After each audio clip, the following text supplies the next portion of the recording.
Olá, meu nome é Marlene Oliveira, eu sou professora de Educação Física, formada pela Universidade Federal Rural do Rio de Janeiro.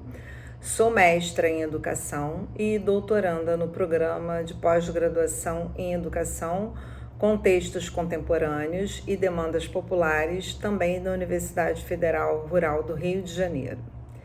Eu atuo nas redes municipais de educação de Queimados e Nova Iguaçu.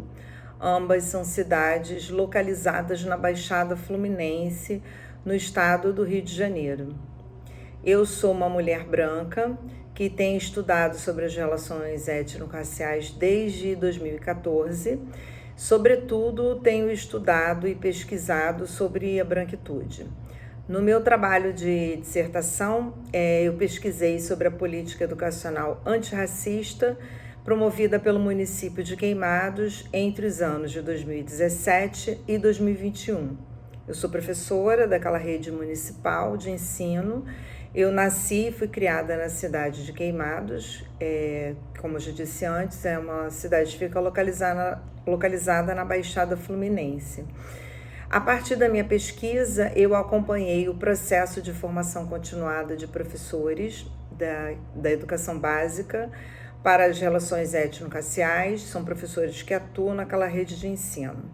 Por conta da pesquisa, eu tive a oportunidade de ouvir professores e professoras negras e brancas a respeito da sua identidade racial e professores, como eu já disse antes, que atuam no município de Queimados.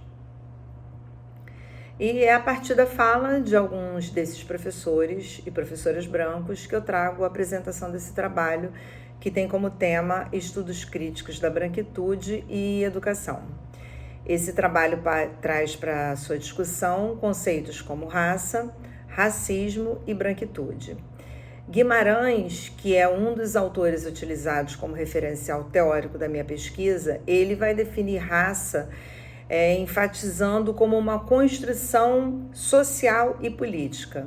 Ele também argumenta que raça não deve ser entendida como um conceito biológico, mas sim como uma categoria social que vai refletir a estratificação e as dinâmicas de poder da sociedade.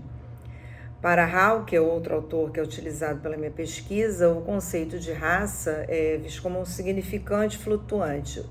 Ele implica que o significado de raça muda conforme os contextos sociais e históricos. Hall argumenta também que raça é uma construção discursiva que é utilizada para categorizar e estratificar pessoas com base nas suas características físicas percebidas, como a cor da pele, como o cabelo, como a estrutura óssea, por exemplo. E é importante lembrar que o conceito de raça, baseado numa ideia biológica errônea, esse conceito sempre se mostrou eficaz socialmente. Eficaz para quê? Para construir, manter e reproduzir diferenças e privilégios. E é um conceito que ainda opera no imaginário da população, que produz e reproduz discursos racistas e ainda aquela ideia de raça produzida pela ciência moderna no século XIX. A origem histórica do racismo, ela teria, portanto, como base o fenótipo do homem branco como fundamento universal. De acordo com Munanga, numa escala de valores desiguais, o racismo significa essa visão inverídica da biologia humana, que atribui aos sujeitos brancos a cultura considerada como clássica. E nós podemos observar na prática, na experiência de ver o europeu como norma e como sujeito universal. Esse sujeito universal que ocupa essa posição de privilégio, ele sistematicamente é privilegiado no que diz respeito ao acesso a recursos materiais e simbólicos, que foram gerados inicialmente pelo colonialismo e pelo imperialismo, mas que se mantêm até hoje, são preservados. Portanto, para se entender a branquitude, é importante entender de que forma se constroem essas estruturas de poder. De acordo com Miller e Cardoso, branquitude vai significar o quê? A pertença étnico-racial atribuída ao branco. Ela pode, portanto, ser compreendida como aquele lugar mais elevado na hierarquia racial. Ser branco se expressaria na corporeidade e isso iria além do fenótipo. Consistiria, portanto, em ser proprietário de privilégios raciais simbólicos e materiais. Para Schuckmann, o sujeito branco, ele não é só favorecido nessa estrutura racializada, não.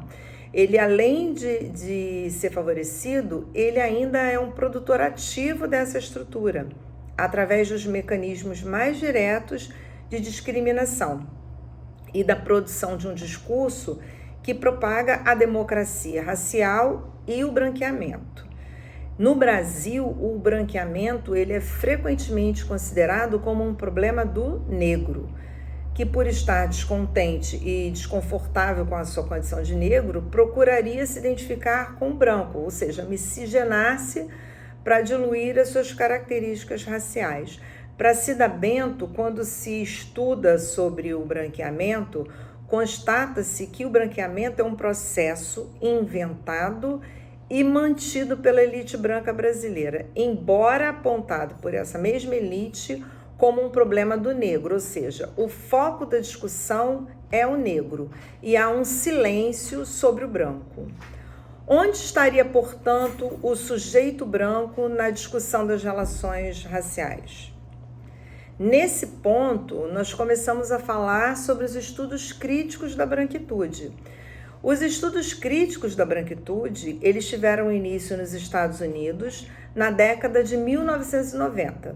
E esses estudos nasceram da percepção de que era preciso analisar o papel da identidade racial branca enquanto elemento ativo nas relações raciais em sociedades marcadas pelo colonialismo europeu. E apesar dos Estados Unidos serem os pioneiros nos estudos da branquitude, outros países também produziram material falando sobre, trazendo o branco para esse lugar de estudo, né? O Guerreiro Ramos, no Brasil, por exemplo, o Guerreiro Ramos foi o primeiro a apresentar em seus estudos o branco como objeto de análise sociológica do racismo.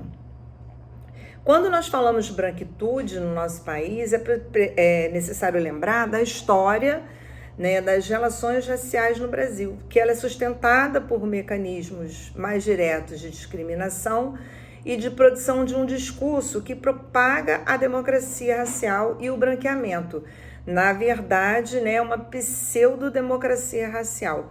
A Bento afirma que esses mecanismos de produção de desigualdades raciais, que eles foram construídos de tal forma que asseguram os brancos a ocupação de posições sempre mais altas da hierarquia social, sem que isso fosse encarado como um privilégio da raça. Bento afirma ainda que o legado, né, da escravidão é um assunto que o país não quer discutir. Por quê? Porque os brancos saíram da escravidão com uma herança simbólica e concreta extremamente positiva. Esse silêncio e cegueira permite ao branco não prestar contas, não compensar e não indenizar os negros, né? Esse silêncio, na verdade, protege os interesses em jogo. E é a partir dessa ideia que Bento elabora o conceito de pacto da branquitude. Esse conceito refere-se a um acordo tácito entre pessoas brancas para manter e reproduzir os seus privilégios raciais. Esse pacto envolve a negação e o silêncio sobre os benefícios herdados do período da escravidão e do colonialismo, e se perpetuando sempre numa hierarquia racial, sempre onde o branco é favorecido. A Bento destaca que essa herança, violência expropriatória, ela não é reconhecida pelas gerações brancas atuais como privilégio, né, que elas desfrutam, mas sempre contribuindo cada vez mais para a manutenção do racismo estrutural. Um dos privilégios da branquitude é essa ideia de invisibilidade, ou seja, a falta de percepção do indivíduo branco como ser racializado. 2 artigos vão tratar desse assunto. Ambos vão utilizar metáforas para explicar a invisibilidade do sujeito branco. Ruth Frankenberg, ela escreve o artigo A Miragem de uma Branquidade Não Marcada. Ou seja, essa não marcação da branquitude essa invisibilidade, ela é comparada a uma miragem, né? O que é uma miragem? Uma miragem é uma falsa imagem. Ou seja, a Frankenberg vai chamar isso de uma fantasia dos brancos. E a autora argumenta ainda que não é que a identidade branca seja invisível, não. É que ela é vista, sim, por uns e não por outros. Quer dizer, dependendo, segundo a autora, dos interesses, ela pode ser anunciada ou invisível. Quando nós falamos de cotas raciais, por exemplo, a maioria dos brancos sabe e vê a sua branquitude, quando vai dizer que as cotas estão os excluindo. Outro artigo também que vai falar sobre a invisibilidade da branquitude é o artigo escrito por Edith Pisa. Ela também utiliza uma metáfora para explicar a invisibilidade, né, dos indivíduos brancos. O nome do artigo é Porta de Vidro, Entrada para a Branquitude. A autora, ela compara a descoberta do branco como ser racializado a uma batida contra uma porta de vidro, que é aparentemente inexistente, né? Quem nunca bateu de frente com uma porta de vidro, de blindex? E por que você bate numa porta? Porque você não viu a porta, né? Então, de repente, quando a Pisa diz que quando o sujeito branco bate de frente com essa porta de vidro, ele toma um susto. Opa, eu também sou um sujeito racializado, né? Eu não sou norma, eu não sou universal. Na verdade, ele não viu a porta, mas todos os indícios que a porta existe estavam lá, porque uma porta só está ali porque tem as dobradiças que a sustentam, tem a maçaneta, tem a fechadura, tem os vãos por onde passa o vento. Então, assim, os sinais estavam ali, mas não foram vistos. Pisa afirma que nesse caso, né, há uma fronteira entre o muito que se sabe sobre o outro e o susto de se ver como sujeito racializado, que é o quase nada que se sabe sobre si mesmo. Então, quando nós falamos sobre os conceitos de raça, racismo e branquitude, nós entendemos que esses conceitos são basilares para podermos entender as desigualdades raciais que permeiam as relações sociais. Existe aí uma fronteira que nos separa. Gomes afirma que a educação, de modo geral, deveria ser o campo por excelência a construir muitas entradas e saídas nas fronteiras que nos separam. Uma vez que a educação escolar ela é sempre lembrada, sempre se lembra da educação escolar quando se fala sobre o combate ao racismo, né, e a discriminação. Então, por isso é necessário que a ação de professoras e professores esteja em consonância com esse pensamento, já que a sua atuação pedagógica é importante fomento de valores, dentre os quais o respeito e a valorização das diferenças. Como eu afirmei no início da minha apresentação, eu tive a oportunidade de ouvir professores e professoras negros e brancos que atuam na Rede Municipal de Educação de Queimados durante a minha pesquisa, na minha dissertação. Pesquisa que agora eu dou prosseguimento no doutorado, né? Então, na intenção de saber se esses professores que se declaram brancos, né, se eles compreendem a sua identidade racial, se eles se entendem como sujeitos também racializados, eu trago aqui para ilustração a fala de um professor e de uma professora, ambos brancos, né, se autodeclaram como brancos e também foram lidos por mim como sujeitos brancos. Foram entrevistados, eu vou trazer algumas das falas deles aqui para ilustrar sobre a invisibilidade da branquitude.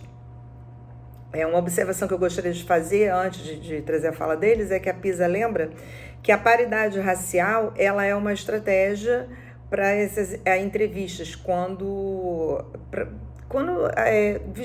as respostas, né, quando se procuram respostas menos invasivas, a paridade racial, no caso eu, uma mulher branca, ouvindo os professores brancos, né, isso seria uma estratégia para as respostas menos evasivas. Bom, a primeira pergunta que eu fiz foi o seguinte: para você, o que significa ser branco? A professora branca respondeu: sinceramente, é só mesmo a cor da pele. Eu nunca enxerguei na cor da pele algo que interferisse nas nossas relações. O professor branco respondeu: eu não vejo diferença, ser branco, ser moreno, ser negro. Depois eu perguntei: como você se identifica com relação à sua cor ou etnia? A professora branca respondeu: me identifico como branca, mas meu pai é moreno, minha avó é negra. Sempre brinco dizendo que eu tenho um pé lá. O professor respondeu: me identifico como branco. E houve um riso constrangido. Próxima pergunta. Na sua vida cotidiana, você acredita que faça diferença ser branco ou ser branca? A professora respondeu: faz. Eu percebo essa visão diferenciada com a pessoa negra. Infelizmente, isso existe. Eu percebo isso, o fato de ser bonita, o fato de ser branca, o fato de ter um cabelo de um jeito ou de outro. E o professor respondeu: eu não vejo diferença, mas se fosse o contrário, eu veria diferença, porque eu tenho amigos que são negros e sofrem muito com isso. Eu nunca sofri, de repente, por eu ser branco. Nunca sofri discriminação por ser branco. E a outra pergunta foi: você acredita que por ser branco, ser branca, você usufruiu ou usufrui de algum privilégio? A professora respondeu: eu acredito que sim. É até ruim a gente falar isso, mas eu acho que sim. Eu nunca havia parado para pensar nisso. E o professor respondeu: eu nunca percebi no dia a dia, mas eu acho que do jeito que a nossa sociedade é, a gente que é branco acaba tendo certos privilégios do que o negro. Bom, o que essas falas nos mostram? Primeiro, que os sujeitos brancos nunca precisam pensar na sua identidade racial. Na verdade, ele nunca se vê como sujeito racializado. No entanto, ele consegue apontar a existência da discriminação da pessoa negra, embora os ouvidos por mim não tenham nomeado nessas questões o racismo que estrutura a nossa sociedade. Como afirma Bento, eles reconhecem as desigualdades raciais, só que não associam essas desigualdades raciais à discriminação. E isso é um dos primeiros sintomas da branquitude. Cida Bento vai dizer que é preciso trazer os sujeitos brancos para o centro do debate racial. A autora afirma ainda que esse é um processo sempre em andamento, no qual a pessoa precisa estar continuamente aberta a novas informações, a novas formas de pensar sobre variáveis culturais e raciais. E é importante trazer os sujeitos brancos para o centro dos debates raciais, em especial para que se vejam como sujeitos racializados também. Frankenberg, que é uma mulher branca, como eu, afirma que despertar para sua identidade racial branca nunca é completo. Embora, a transformação inicial, ela compara a transformação inicial a um terremoto, há sempre espaço para novos tremores. Frankenberg afirma que o antirracismo branco talvez seja uma postura que requer vigilância pela vida fora. O que o meu trabalho procura trazer aos professores brancos, aos sujeitos brancos, é, antes de mais nada, que é preciso que o pacto da branquitude seja quebrado, em especial quando se pensa numa educação que de fato seja antirracista. Muito obrigada pela atenção.